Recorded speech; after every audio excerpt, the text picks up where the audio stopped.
रेत के समंदर में जहां सूरज की तपिश हड्डियां पिघलाती है और रात की ठंडक दिल को सुकून देती है, एक ऐसी कहानी बसती है जो समय की धूल में दबी नहीं। ये कहानी है एक गुलाम की, जिसके दिल में शहंशाहों का जज्बा था और जिसकी आवाज ने मक्का की गलियों से लेकर काबा की छत तक गूंज पैदा की। ये कहानी है हजरत बिलाल रजी अल्लाहु अन्हु की, जिन्होंने जुल्म की आग में जलकर भी सिर्फ एक ही नाम लिया, अल्लाह। तैयार हो जाओ, क्योंकि ये कहानी तुम्हें हंसी, आंसुओं और इबादत की उस मस्ती में ले जाएगी जहां इंसान की हिम्मत आसमान को छू लेती है। चलो इस कारवां में शामिल हो जाओ। हजरत बिलाल रजी अल्लाहु अन्हु। कभी का एक जमाना था जब मक्का की रेत में एक गुलाम की तकदीर लिखी जा रही थी। उस गुलाम का नाम था बिलाल और उसका मालिक था मक्का का सबसे बेरहम सरदार उमैया बिन खलफ। लेकिन बिलाल कोई साधारण गुलाम नहीं थे। उनके खानदान का सूरज कभी इथियोपिया से यमन तक चमकता था। उनकी मां हमामा एक शहजादी थीं, जिनके महल में सोने चांदी की चमक थी और हुकूमत का रुतबा था। लेकिन वक्त की मार ऐसी पड़ी कि एक बगावत ने सब कुछ छीन लिया। एक शख्स अब्राह ने अपने ही बादशाह के खिलाफ साजिश रची और यमन को हबशा से अलग कर लिया। अब्राह ने सोचा, मैं अरब का सबसे बड़ा बादशाह बनूंगा। उसने देखा कि हर साल लोग काबा की तरफ हज को जाते हैं और मक्का सोने चांदी से चमक रहा है। जलन में उसने यमन में एक विशाल चर्च बनवाया, ये सोचकर कि लोग काबा छोड़कर उसके चर्च आएंगे। लेकिन अरब के लोग तो काबा के दीवाने थे। कोई भी अब्राह के चर्च की तरफ नहीं गया। गुस्से से आग बबूला अब्राह ने 60,000 की फौज और हाथियों का लश्कर लेकर मक्का पर हमला बोल दिया। उसी फौज में थी बिलाल की मां शहजादी हमामा। लेकिन अल्लाह का करम देखो, कुरान में जिक्र है कि अब्राह की फौज को चिड़ियों ने पत्थरों से मार भगाया। अब्राह मारा गया, लेकिन मक्का वालों ने हमामा को कैदी बना लिया। मक्का के बाजार में एक शहजादी को गुलाम की तरह बेच दिया गया और खरीदने वाला था उमैया बिन खलफ, जिसका बिल पत्थर से भी सख्त था।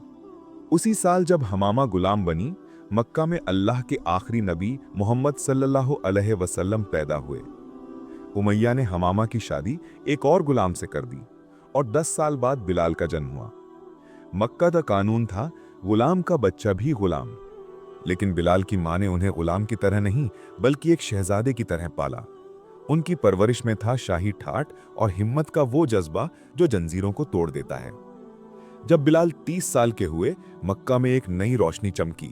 रसूलुल्लाह सल्लल्लाहु अलैहि वसल्लम पर पहली वाही नाजिल हुई, इक़रा। और धीरे धीरे मक्का के लोग इस्लाम की तरफ आने लगे। लेकिन मक्का के सरदारों को यह बात नागवार गुजरी, खासकर पुमैया, जो हर वक्त रसूलुल्लाह के खिलाफ जहर उगलता था। बिलाल छुपकर यह सब सुनते और सोचते, ये जो मोहम्मद कह रहे हैं बिल्कुल सच्चाई है। धीरे धीरे उनके दिल में रसूलुल्लाह की मोहब्बत बस गई। मक्का में मुसलमान बढ़ने लगे और सरदारों का गुस्सा 7वें आसमान पर पहुंच गया। उन्होंने नए मुसलमानों, खासकर कमजोर गुलामों पर जुल्म शुरू कर दिए। एक दिन उमैया को पता चला कि उसका सबसे भरोसेमंद गुलाम बिलाल भी मोहम्मद सल्लल्लाहु अलैहि वसल्लम के साथ मिल गया है। मक्का के सरदार उमैया पर हंसने लगे। गुस्से से पागल उमैया ने बिलाल को पकड़ लिया और जुल्म की सारी हदें पार कर दी। उसने बिलाल को कोड़े मारे, फिर उन्हें लोहे का कवच पहनाकर मक्का की जलती रेत में फेंक दिया, जहां सूरज की गर्मी उनकी त्वचा को जला देती थी। जब इससे भी उसका जी नहीं भरा तो उसने बिलाल को मक्का की गलियों में घसीटने के लिए आवारा लड़कों के हवाले कर दिया। लेकिन उमैया का दिल तब भी नहीं भरा। उसने बिलाल को रेत पर लिटाया, उनके सीने पर एक विशाल पत्थर रखा और कहा, कहो मेरे खुदा लात और उज्जा हैं। लेकिन बिलाल की जुबान पर सिर्फ एक ही बात थी, अहद। अहद यानी अल्लाह एक है। उमैया ने और पत्थर रखे, लेकिन बिलाल नहीं डिगे। आखिरकार वो बेहोश हो गए। तभी हजरत अबू बकर रजी अल्लाहु अन्हु वहां पहुंचे। उन्होंने उमैया से कहा, बिलाल पर रहम करो। उमैया ने तंज कसते हुए कहा, इतना प्यार है तो खरीद क्यों नहीं लेते? अबू बकर ने पूछा, बोल क्या कीमत मांगता है? उमैया ने जानबूझकर आसमान छूती कीमत बताई, लेकिन अबू बकर ने बिना झिझक उसे खरीद लिया। उमैया ने हंसकर कहा, कम पैसे में भी बेच देता। लेकिन अबू बकर ने जवाब दिया, तूने 100 दिनार भी मांगे होते तो मैं दे देता। और फिर अबू बकर ने बिलाल को आज़ाद कर दिया। आज़ाद बिलाल पहली बार रसूलुल्लाह की महफिल में एक आज़ाद इंसान की तरह बैठे। मक्का के सरदारों को यह बर्दाश्त नहीं हुआ। उन्होंने रसूलुल्लाह से कहा, इन काले गुलामों को दूर रखो, तभी हम तुमसे मिलेंगे। लेकिन अल्लाह ने सूरह काफ में फरमाया, ए मोहम्मद, अपने आप को उन लोगों के साथ रखो जो सुबह शाम अपने रब को पुकारते हैं। रसूलुल्लाह ने कमजोर मुसलमानों को और इज्जत दी। मक्का में जुल्म बढ़ता गया। आखिरकार रसूलुल्लाह के हुक्म से मुसलमान मदीना की तरफ हिजरत करने लगे। बिलाल भी मदीना पहुंचे। वहां मुसलमानों ने मस्जिद नबवी बनाई। लेकिन सवाल उठा, नमाज के लिए लोगों को कैसे बुलाया जाए? कुछ ने कहा, आग जलाएं, कुछ बोले घंटी बजाएं। तभी एक सहाबी ने अपना ख्वाब सुनाया कि उन्हें अजान के अल्फाज सिखाए हैं। उमर रजी अल्लाह अन्हु ने कहा, मैंने भी यही ख्वाब देखा, यह अल्लाह की तरफ से था। रसूलुल्लाह ने बिलाल को बुलाया और कहा, तुम्हारी आवाज बुलंद है, तुम अजान दो। बिलाल मस्जिद की छत पर चढ़े और दुनिया की पहली अजान दी, अल्लाहु अकबर। मदीना में बिलाल की कहानी सुनकर लोग उमैया से नफरत करने लगे।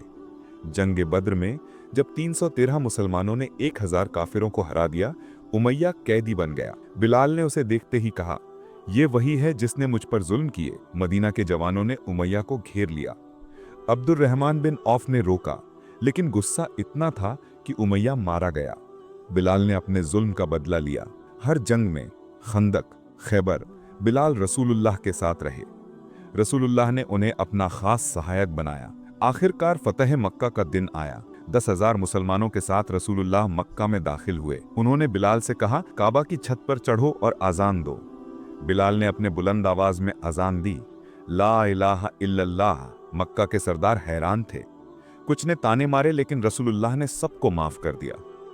एक दिन अबू सुफियान को देखकर बिलाल ने कहा, तू खुशकिस्मत है कि अल्लाह की तलवार तेरी गर्दन तक नहीं पहुंची। अबू बकर ने उन्हें रोका, लेकिन रसूलुल्लाह ने कहा, अगर तुमने बिलाल को नाराज किया तो अल्लाह को नाराज किया। अबू बकर ने बिलाल से माफी मांगी। रसूलुल्लाह ने फरमाया, मैंने बिलाल के कदमों की आवाज जन्नत में सुनी है। और इस तरह एक गुलाम जिसे जंजीरों में जकड़ा गया था, अपनी हिम्मत और ईमान से काबा की छत तक पहुंचा। उसकी अजान आज भी दुनिया में गूंजती है।